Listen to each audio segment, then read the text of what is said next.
Hello everyone, आप सभी का स्वागत है हमारे YouTube चैनल किदवई सर में। मैं आपका टीचर मोहम्मद अली किदवई। आज आपको मैथ का चैप्टर मेंस्ट्रुएशन पढ़ाऊंगा। आज के इस वीडियो में मैं आपको मेंस्ट्रुएशन के वो क्वेश्चन को सॉल्व कराऊंगा जो यूपी टेट एग्जाम में आ चुके हैं। तो ये वीडियो बहुत इंपॉर्टेंट है क्योंकि यूपी टेट एग्जाम में क्वेश्चन आपके रिपीट होते हैं।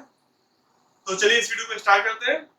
वीडियो को स्टार्ट करने से पहले आप हमारे चैनल को सब्सक्राइब कर लीजिए और वीडियो अच्छा लगे तो लाइक कर दीजिएगा और बेल का घंटा बजा देगा जिससे आपको आने वाली वीडियो का नोटिफिकेशन मिलता रहे। और इस वीडियो क्वालिटी को हायर डाटा पे सेट कर देगा जिससे आपको वीडियो क्लियर दिखे।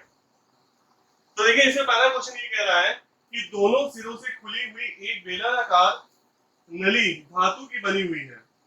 उसका आंतरिक व्यास 11.2 सेंटीमीटर और उसकी लंबाई 21 सेंटीमीटर है। धातु की सभी जगह पर मोटाई 0.4 सेंटीमीटर है।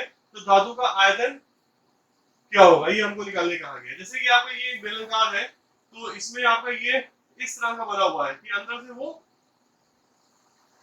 से वो हॉलो है, खोखला है। उसके दो दो आपके सिरे हैं, मतलब कि इस तरह से मोटाई उसकी दे रखी है। ठीक है, तो इसमें आपका बेलन बन रहा है, दो सिलेंडर बन रहे हैं। एक आउटर में सिलेंडर बन रहा है जो ये बड़ा वाला है और एक अंदर में सिलेंडर बन रहा है आपका। ठीक है,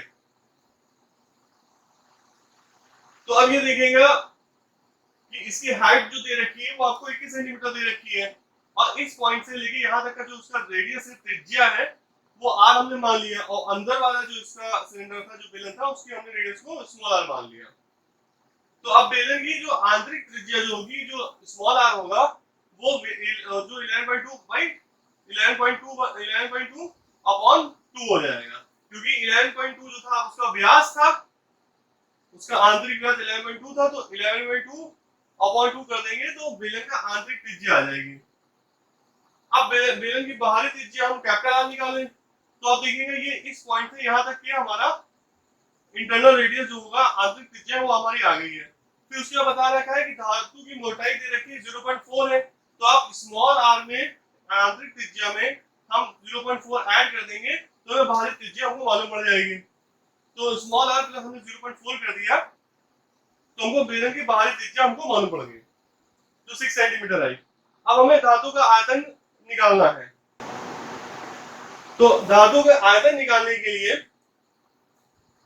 हम जो है, जो आउटर जो हमारा जो सिलेंडर है, बाहरी वाला जो सिलेंडर है, उसमें से इंटरनल जो उसका सिलेंडर था उसका हम आयतन को माइनस कर देंगे तो हमको धातु का आयतन निकल के आ जाएगा। तो हमने सबसे पहले जो ये बाहर वाला सिलेंडर था, जो उसका हमने वॉल्यूम निकाल लिया। उसके बाद हमने उसमें से जो इंटरनल वाला जो सिलेंडर था उसके वॉल्यूम को हमने माइनस कर दिया तो हमको धातु का आयतन निकल के आ जाएगा। तो pi capital R square H minus pi small R square H हमने कर दिया। यहाँ पाई एच कॉमन हो गया, R square minus capital R square minus small R square हो गया। तो यहाँ हम सारे वैल्यू पुट कर देंगे, इससे धातु का आयतन निकल के आएगा जो 306 सेंटीमीटर क्यूब आएगा। अब यह क्वेश्चन देखेंगे, इसमें कह रहा है कि यदि दो शंकुओं के आयतन में 1:4 का अनुपात हो और उनके व्यासों में 4:5 का अनुपात हो तो उनकी ऊंचाइयों में अनुपात कितने का होगा। तो शंकु के आयतन का जो फॉर्मूला होता है वो होता है 1/3 पाई आर स्क्वायर एच होता है। तो दो शंकु के आयतन का अनुपात जो होगा तो v1/v2 जो होगा वो हो जाएगा 1/3 पाई r1 स्क्वायर इंटू h1 हो जाएगा, अपॉन में 1/3 पाई r2 स्क्वायर इंटू h2 हो जाएगा। अब यहाँ पे 1/3 पाई जो होगा वो कैंसिल हो जाएगा, न्यूमरेटर डिनोमिनेटर दोनों में 1/3 पाई का तो कैंसिल हो जाएगा। तो आपका आएगा r1/r2 का whole square equals to r1/r2 का होल स्क्वायर इनटू h1/h2 आएगा। इसकी वैल्यू v1/v2 के बराबर होगी। अब देखिएगा क्वेश्चन में v1/v2 की वैल्यू हमको दे रखी थी, जो आयतनों का अनुपात था वो 1:4 था, तो यहाँ पे हमने 1.4 रख दिया। और व्यासों का अनुपात दे रखा था तो हमको त्रिज्या निकालनी है। तो त्रिज्या जो होगी r1 जो होगा 4/2 हो जाएगा और r2 जो होगा वो 5/2 हो जाएगा। तो यहाँ पे हमने यहाँ पे वैल्यू पुट कर दिया तो 4/2 अपॉन 5/2 का होल स्क्वायर कर दिया इनटू h1/h2 कर दिया। तो यहां से पूरा सॉल्व कर लेंगे तो h1/h2 की जो वैल्यू आएगी वो 25/64 आएगी। यही ऊंचाइयों का अनुपात होगा दोनों शंकुओं में। अब ये वाला क्वेश्चन देखेंगे, इसमें कह रहा है कि एक गोले का व्यास 50√3 सेंटीमीटर है, इसके अंदर समाने वाले सबसे बड़े घन का संपूर्ण पृष्ठ क्षेत्रफल निकालने कहा गया है। तो अब जैसे आपका एक गोला था, उस गोले के अंदर में एक घन है, अब उस घन का हमको संपूर्ण पृष्ठ क्षेत्रफल निकालने के लिए कहा गया है और गोले का व्यास हमको दे रखा है। तो अब इस रिलेशन से जो घन का जो विकर्ण होगा वो गोले के व्यास के बराबर होगा। तो घन का विकर्ण का जो फॉर्मूला होता है वो √3 इंटू भुजा होता है और गोले का व्यास हमको दे रखा था 50√3 था। तो यहां से हम भुजा निकालेंगे, भुजा 50 सेंटीमीटर आ जाएगी हमारी। अब घन का संपूर्ण पृष्ठ क्षेत्रफल हमको निकालना था, इसका फॉर्मूला होता है 6 इंटू भुजा स्क्वायर होता है। तो 6 इंटू 50 का स्क्वायर कर देंगे तो 15,000 सेंटीमीटर स्क्वायर जो होगा वो घन का संपूर्ण पृष्ठ क्षेत्रफल निकल के आ जाएगा।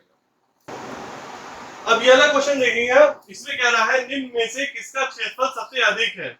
√2 सेंटीमीटर त्रिज्या वाले एक वृत्त का, सेकंड ऑप्शन है 2 सेंटीमीटर भुजा वाले एक वर्ग का, थर्ड ऑप्शन है 2 सेंटीमीटर भुजा का एक समबाहु त्रिभुज का, और फोर्थ ऑप्शन है कि 3, 4, 3, 4 और 5 सेंटीमीटर भुजा का एक त्रिभुज का।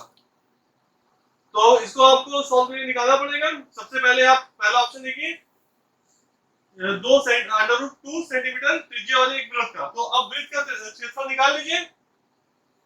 तो वृत्त का क्षेत्रफल का फॉर्मूला होता है पाई r स्क्वायर होता है। तो यहाँ पे 22/7 इंटू हम √2 का होल स्क्वायर कर देंगे, तो इसको पूरा सॉल्व करके निकालेंगे तो 6.28 सेंटीमीटर स्क्वायर आएगा।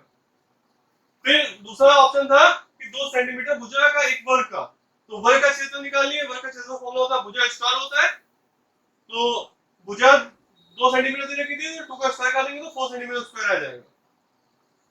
फिर थर्ड ऑप्शन दे रखा था समबाहु त्रिभुज का, 2 सेंटीमीटर भुजा का एक समबाहु त्रिभुज का। तो समबाहु त्रिभुज का क्षेत्रफल निकालेंगे, इसका फॉर्मूला होता है √3/4 इंटू भुजा स्क्वायर होता है। तो √3/4 इंटू 2 का स्क्वायर कर देंगे हम, तो इसका आंसर √3 सेंटीमीटर स्क्वायर आ जाएगा। फिर लास्ट ऑप्शन दे रखा था कि 3, 4 और 5 सेंटीमीटर भुजा का एक त्रिभुज का। तो संपूर्ण त्रिभुज का जो क्षेत्रफल का फॉर्मूला होता है वो होता है 1/2 इंटू आधार इंटू ऊंचाई होता है। तो आधार 3 दे रखा था, ऊंचाई 4 दे रखी थी, इसको हम पूरा सॉल्व कर लेंगे तो 6 सेंटीमीटर स्क्वायर आ जाएगा। अब हम सबके क्षेत्रफल को कंपेयर कर लेंगे। तो जो वर्ग का क्षेत्रफल आया था वो 6.28 सेंटीमीटर स्क्वायर आया था। तो और वर्ग का जो आया था वो 4 सेंटीमीटर स्क्वायर आया था, और समबाहु त्रिभुज का √3 सेंटीमीटर स्क्वायर आया था, और संपूर्ण त्रिभुज का जो क्षेत्रफल आया था वो 6 सेंटीमीटर स्क्वायर आया था। तो इसमें जो वृत्त का क्षेत्रफल था वो सबसे ज्यादा था।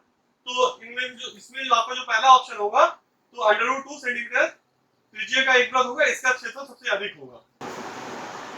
अब ये वाला क्वेश्चन देखिएगा, इसमें कह रहा है कि किसी त्रिभुज के कोण 3:7:8 के अनुपात में है, वृत्तम कोण क्या है, ये हमको निकालने कहा गया है। तो मान लेंगे हम त्रिभुज के तीनों कोण को 3x, 7x और 8x मान लेंगे। तो त्रिभुज के तीन कोण का जो योग होता है वो 180 होता है। तो अब आप तीनों को जो हमने माना था, एज्यूम किया था, उन सबको ऐड कर दीजिए। तो 3x + 7x + 8x = 180 कर देंगे। यहां से हम x की वैल्यू निकाल देंगे जो हमारी 10 आएगी। अब त्रिभुज का वृत्तम कोण निकालना था, तो सबसे बड़ा इसमें जो है 8x है, तो यहाँ पे आप x की वैल्यू पुट कर दीजिए। 8x सबसे जो है बड़ा कोण है आपका, तो यहाँ पे जो वृत्तम कोण जो होगा वो 8x हो जाएगा। तो x की वैल्यू यहाँ पे आप पुट कर देंगे, 8 × 10 कर देंगे, तो 80 डिग्री जो होगा वो त्रिभुज का वृत्तम कोण होगा। अब यह वाला क्वेश्चन देखिएगा, इसमें क्या रखा है कि किसी घन का पृष्ठ क्षेत्रफल 96 सेंटीमीटर स्क्वायर है, इसकी भुजा की लंबाई क्या होगी? तो हमको मालूम है घन के पृष्ठीय क्षेत्रफल का फॉर्मूला होता है 6 × भुजा स्क्वायर होता है। तो अब हमें घन का पृष्ठीय क्षेत्रफल दे रखा था 96 दे रखा था, तो यहाँ पे इसके 96 रख देंगे और इंटू 6 × भुजा स्क्वायर कर देंगे। तो यहाँ पे भुजा स्क्वायर का हो जाएगा 96/6 हो जाएगा, यानी 16 आ जाएगा आपका। अब जब इसका स्क्वायर हटाएंगे तो इसमें √√ आ जाएगा, तो भुजा का हो जाएगा √16 हो जाएगा। तो जो भुजा की वैल्यू आएगी वो आपकी 4 सेंटीमीटर आएगी। अब ये वाला क्वेश्चन देखेंगे, ये ट्रिकी क्वेश्चन है। इसमें कह रहा है कि एक बंद लकड़ी के बक्से का बाहरी लंबाई 20 सेंटीमीटर, चौड़ाई 14 सेंटीमीटर तथा ऊंचाई 9 सेंटीमीटर है। यदि लकड़ी की मोटाई 1 सेंटीमीटर हो तथा लकड़ी का वजन 0.5 ग्राम हो तो बक्से का वजन क्या होगा? तो अब इसमें हम क्या करेंगे कि इसमें आपके दो मतलब कि एक आप बक्से का बाहर का साइड होगा, एक अंदर वाला साइड होगा।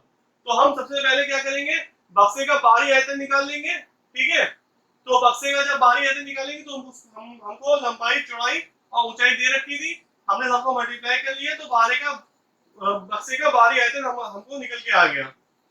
फिर बक्से का हमको आंतरिक आयतन निकालना था, तो अंदर वाला जो साइड होगा तो इसमें क्या क्या रखा है कि 1 सेंटीमीटर लकड़ी की मोटाई है। तो अब आपका दो साइड हो जाएंगे, एक इस साइड का रहेगा, एक इस साइड का रहेगा। तो अब जो आपकी लंबाई थी वो 18 सेंटीमीटर हो जाएगी और चौड़ाई जो होगी वो 12 सेंटीमीटर हो जाएगी और जो ऊंचाई होगी वो आपकी वो 7 सेंटीमीटर हो जाएगी, क्योंकि दो साइड जाएंगे, एक इस साइड का मोटाई की जाएगी और एक अंदर वाली साइड की जाएगी। जैसे मान चलिए आपका एक किसी बक्सा है, इस टाइप का बक्सा है, आप एक घनाभ के शेप में, और इसके अंदर एक और बक्सा है, ठीक है। इस तरह से एक ऐसा अंदर और बक्सा है इसके अंदर।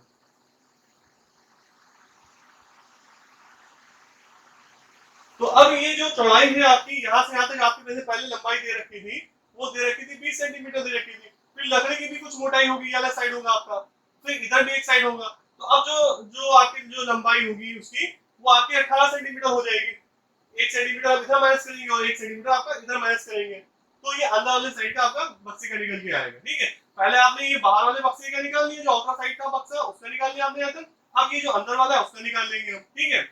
तो अब इसमें जो अंदर वाला जो हम निकालेंगे उसकी लंबाई, तो आपका जो लकड़ी की जो मोटाई दे रखी है वो 1 सेंटीमीटर दे रखी है, तो 1 सेंटीमीटर इधर माइनस होगा और 1 सेंटीमीटर इधर माइनस होगा, ठीक है। तो ये 18 सेंटीमीटर आ जाएगा। इसी तरह से चौड़ाई भी जो होगी वो आपकी वो 12 सेंटीमीटर हो जाएगी और ऊंचाई आपकी 7 सेंटीमीटर हो जाएगी। इस तरह से हम बक्से का आंतरिक आयतन निकाल लेंगे जो 1512 सेंटीमीटर क्यूब आएगा। तो जो बक्से का बाहरी आयतन में से हमने बक्से के आंतरिक आयतन को माइनस कर लिया, तो हमें बक्से में लकड़ी का आयतन निकल के आ गया जो 1008 सेंटीमीटर क्यूब आया है। अब दे रखा था कि 0.5 ग्राम लकड़ी का वजन है, तो इसको 0.5 से हम मल्टीप्लाई कर देंगे तो 504 ग्राम जो होगा ये लकड़ी का वजन होगा। बक्से में लकड़ी का वजन जो होगा वो 504 ग्राम होगा, इसको नोट कर लीजिएगा। Thank you for watching this video. आप हमारे चैनल को सब्सक्राइब करें जिससे आपको आने वाली वीडियो मिलते रहे। डिस्क्रिप्शन में मैंने लिंक दे रखा है फॉर मोर वीडियोस में, उस पर क्लिक करके आप हमारे पुराने वीडियो भी देख सकते हैं। Thank you for watching this video.